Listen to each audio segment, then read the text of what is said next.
Most traders keep jumping from one strategy to another, believing that the next indicator or the next setup will finally be the one that works. But Bruce Lee once said, "I fear not the man who has practiced 10,000 kicks once, but the man who has practiced one kick 10,000 times." Trading is no different.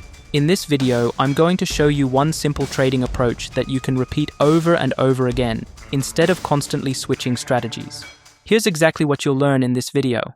A simple and effective trading strategy built on 3 clear steps: how to read market structure to avoid false signals, how to tell the difference between a failed setup and a market maker trap, the most common market maker traps in the market, how the stress induction trap works and how to avoid it, how the threat bluffing trap pushes traders out of good trades, when to hold a trade, re-enter, or stay out, how to trade this strategy on the 1-minute time frame, how to apply it across Forex, stocks, and crypto. Before we get started, give this video a thumbs up, subscribe to the channel, and hit the notification bell to support the channel. Now let's get into the core of this scalping approach, the breakout retest rejection pattern, often referred to as the BRR setup. This pattern works because it aligns with how professional money interacts with key levels in the market. Price doesn't move randomly, it moves in phases designed to test participation and trap impatience. The process starts with a breakout.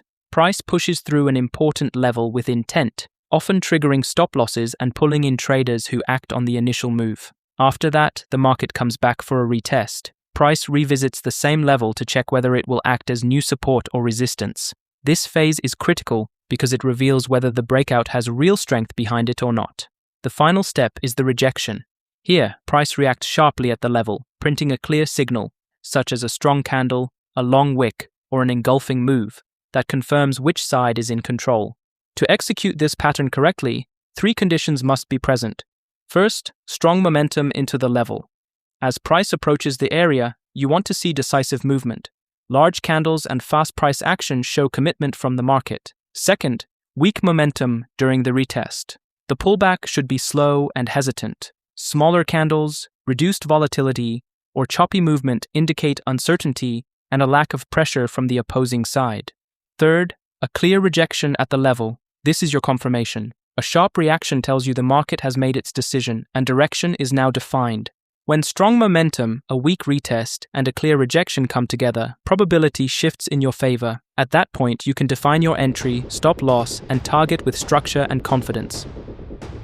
Keep in mind, if even one of these elements is missing, what looks like a solid setup can quickly fail. Patience and precision are what make the BRR pattern effective. Before using the BRR pattern, there's something you must understand clearly. This setup does not work in every situation. To apply it correctly, you first need to understand market structure. The market only moves in 3 states: an uptrend, a downtrend, or a range.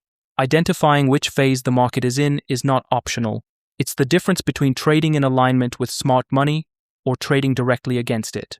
In an uptrend, price forms higher highs and higher lows. Each higher high shows that buyers are strong enough to push price to new levels. Each higher low shows that when sellers step in, they fail to drive price lower. Demand remains dominant.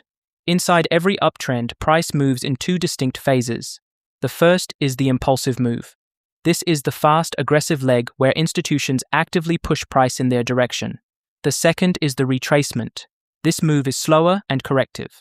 It's where many retail traders panic, thinking the trend is ending, when in reality, it's often just a pause. In an uptrend, buyers operate with a simple mindset: buy low, sell high. Retracements are not weakness, they are opportunities for smart money to build positions before the next impulsive push. In a downtrend, the structure flips. Price creates lower lows and lower highs. Each lower low confirms that sellers are in control. Each lower high shows that buyers are too weak to reclaim previous levels. Just like in an uptrend, the market alternates between impulsive and corrective phases. Impulsive moves in a downtrend are sharp sell-offs, driven by institutional selling. Retracements are smaller pullbacks that often give traders the illusion of a reversal. In a downtrend, sellers aim to sell high and buy back lower. Institutions use retracements to add to short positions, while many traders get trapped trying to catch a falling market. The third condition is the range. Here, price moves sideways, creating equal highs and equal lows, with no clear directional bias. This phase represents balance between buyers and sellers, which makes it confusing for many traders. But in reality, Ranges are not random, they are preparation zones. Smart money uses ranges to accumulate positions near support, distribute positions near resistance, and create liquidity traps before the real move begins.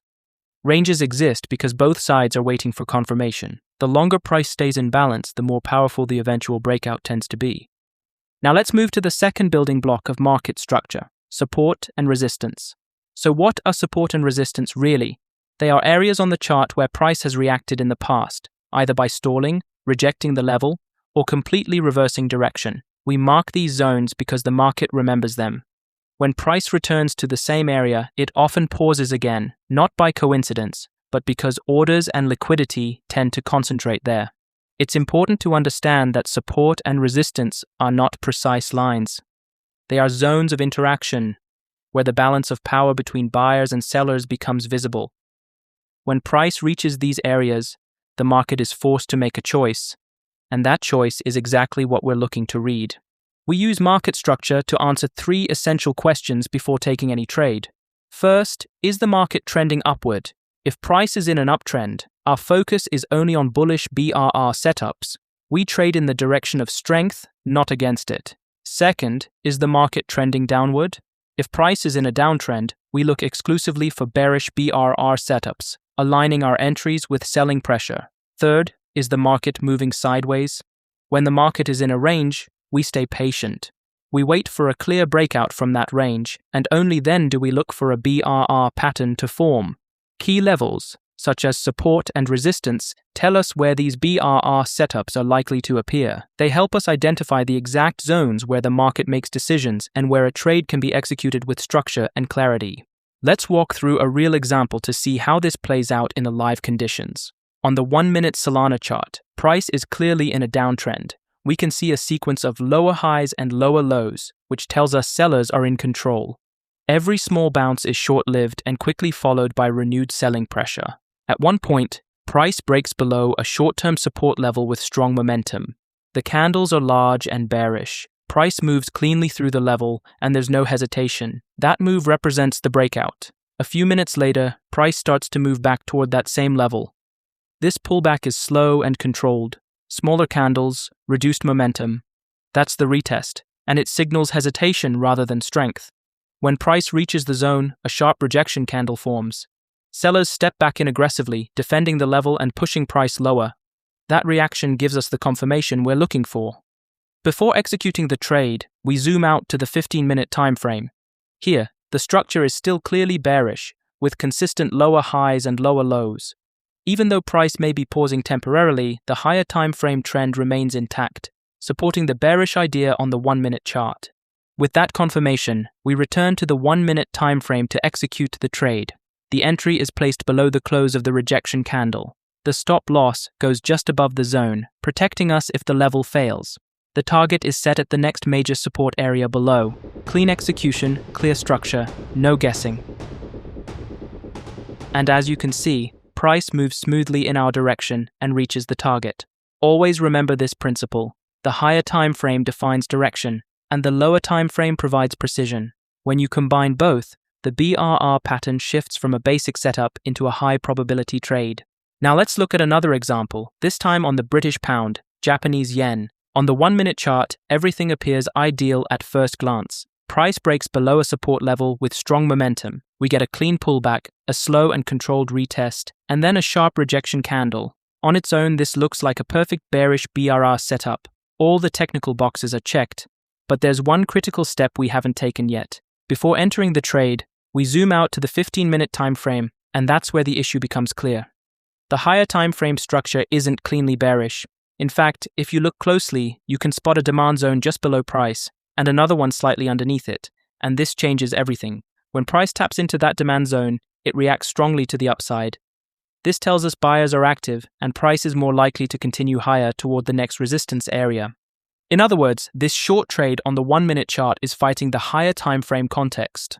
Now switch back to the 1-minute time frame. Even though the BRR setup looks attractive visually, you now know the probabilities are not in your favor. Let's simulate the trade anyway. Entry at the close of the rejection candle. Stop loss just above the zone. Target at the next support level.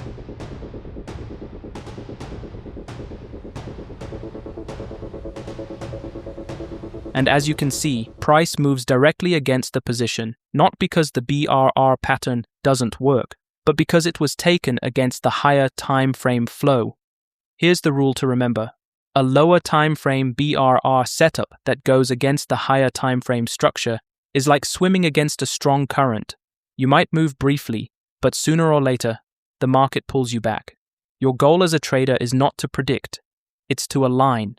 When market structure and momentum agree across time frames, probability works in your favor. When they don't, you're no longer trading a setup, you're guessing. Now let's add a tool that works extremely well when combined with this strategy, the Fibonacci retracement. We don't use Fibonacci to predict the market or to guess reversals.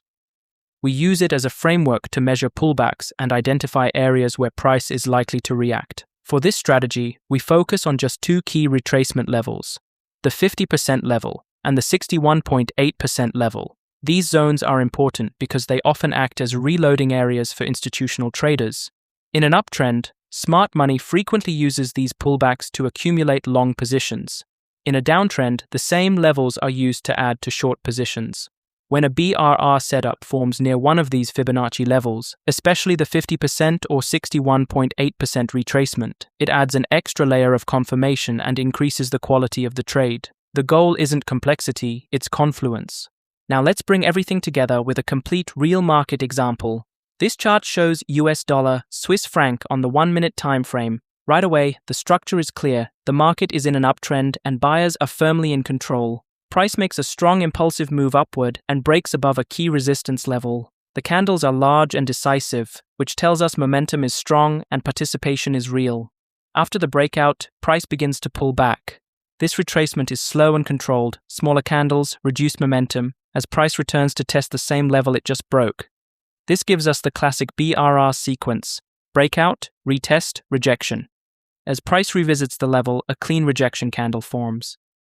We see a long lower wick and a strong close back above the zone, a clear sign that buyers are stepping back in. That's our confirmation. Before entering the trade, we zoom out to the 15-minute time frame to check the bigger picture. And here, everything lines up perfectly. The 15-minute chart shows a strong bullish structure. Price pushed higher, pulled back, and then rejected to the upside. A clear continuation signal. This higher time frame context supports the bullish idea we're seeing on the 1-minute chart. With context confirmed, we return to the 1-minute time frame. Now we add one more layer of confluence using the Fibonacci retracement. On TradingView, we draw Fibonacci from the start of the impulsive move to the top of that move. And when we look closely, something important stands out. The rejection candle lines up almost perfectly with the 61.8% retracement level.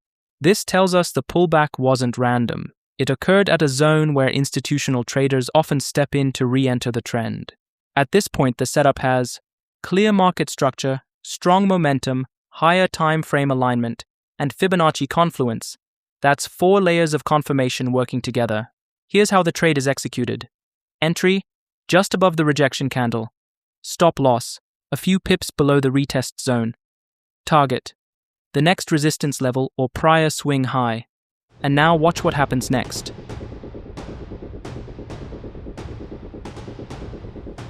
Price accelerates upward with strength, breaks the previous high, and reaches the target cleanly. This is how professional traders build high-probability trades, not by guessing, but by stacking structure, context, and confirmation until the odds are clearly in their favor. When trading the BRR pattern, you need to understand one important thing from the start. Even when a setup looks perfect, the market does not always move immediately in your favor, and that delay is often intentional. This is where market maker traps come into play, and one of the most common is what I call the stress induction trap. Let me show you how it happens in real market conditions. In this example, we have a support level that turns into resistance, and after price breaks below that level, it pulls back again to test it from underneath. When price reaches this old support, now acting as resistance, it gets rejected and forms a clean bearish pin bar, right at the level and in line with the overall downtrend. You've done your top-down analysis, market structure is bearish, momentum is strong, and everything looks exactly the way it should. Naturally, you feel confident. You enter the trade at the close of the pin bar, place your stop loss just above the level, and set your target at the next support area below. So far, the execution is textbook. Now look at what happens next.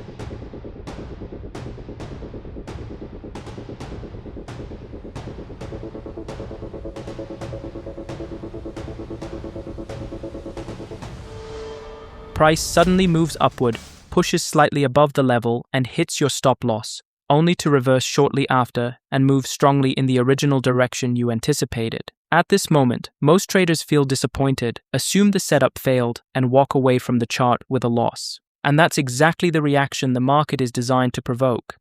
When the market takes your stop with a small candle or a shallow spike, this does not automatically mean the trade idea was wrong. Very often, this is simply a stress induction trap. Market makers know that traders love clean setups at support and resistance, especially when they align with trend, and they also know that most stop losses are placed very close to these levels. So price is pushed just far enough to trigger stops, create discomfort, and force emotional exits without actually changing the underlying structure. This doesn't happen every time, but it happens often enough that you need to recognize it. So what should you do when this happens?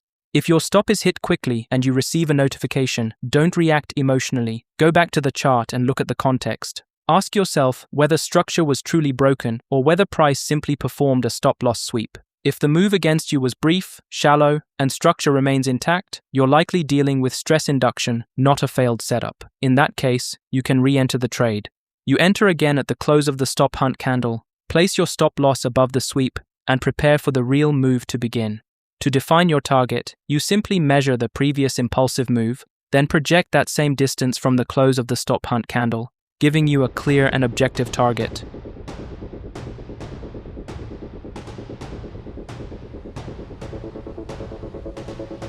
And as you can see here, price moves aggressively in your favor and reaches a target that is 4 times the initial risk. Even after taking a loss on the first entry, you not only recover that loss, but still walk away with a net profit.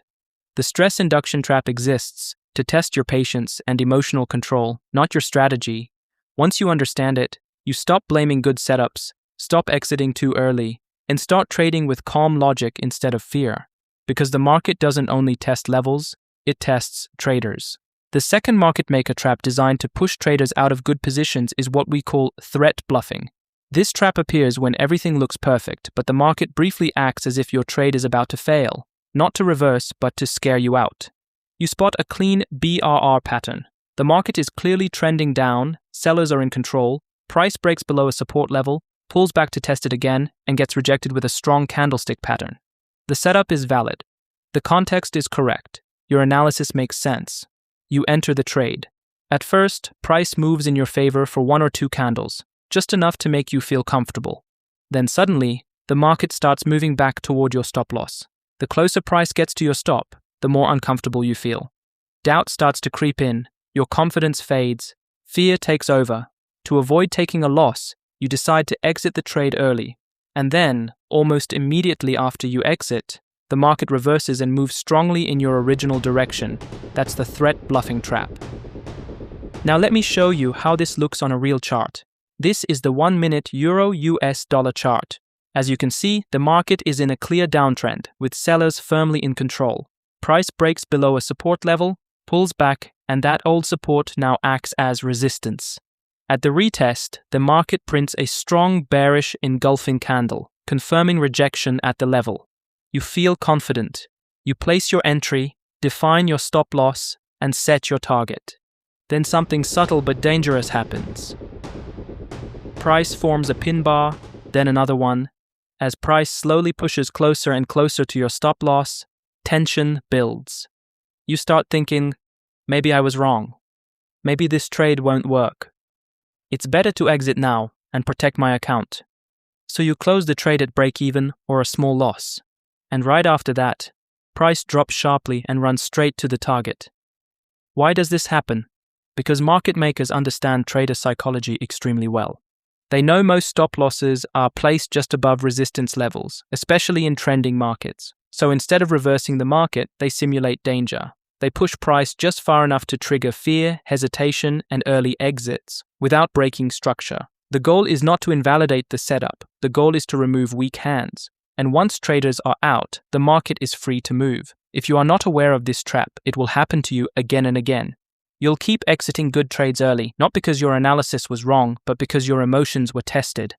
The only way to overcome the threat bluffing trap is simple, but not easy. You define the trade, manage your risk properly, and then you let the market do the work. Set the trade, and let it play out. Because sometimes, the market's biggest move begins right after it convinces you that you're wrong. If this video helped you, take a second to support the channel. Like the video, subscribe, and turn on the notification bell. Thank you for watching, and I'll see you in the next one.